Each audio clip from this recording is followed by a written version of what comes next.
روک شوي شي اعلان په جومات کې کول څنګه دي؟ لکه ماشوم روک شوی، چانه ګاډی روک شوی. نن سبا دا اعلانونه ډېر زیات عام شوي دي. دې په باره کې شریعت څه وایي؟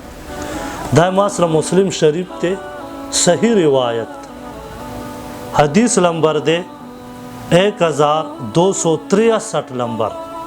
په دې کې ابو هريره رضی الله تعالی عنہ فرمایي چې نبی علیه السلام فرمایل څوک چې د روک شوي شي اعلان په جومات کې وکړي نو نبی علیه السلام به فرمایل چې تاسو داسې وایئ چې الله دې دا شی تاله نه واپس کوي، خیره به وله وکړه. نن سبا دا اعلانونه عام دي. چینی کې خلک به ته څه وایي؟ جی ثواب کار دی. ثواب نه، پیغمبر علیه السلام منې فرمایلی ده او دا وایي چې دا ثواب کار دی. دغه روایت په سنن کبرا کې ذکر دی. 12109 نمبر روایت دی.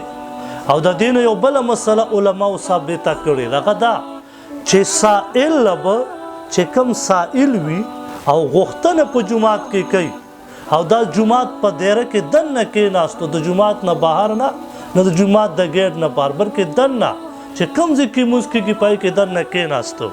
نو یاد ساتئ علما لیکي چې سلف الصالحینو دا فتوا ده چې هغه خیرات ته به هغه خیرمار ته به خیرات هم نه ورکوي څو پورې جومات نه بار نه وته. او که چېرې دې ورکړه تا باندې دوباره عمره پیسې بیا لازمي دي یا به بار بیا ورکوي او یا به جومات په چانده کې چې الله دې امن کولو توفیق راکړي.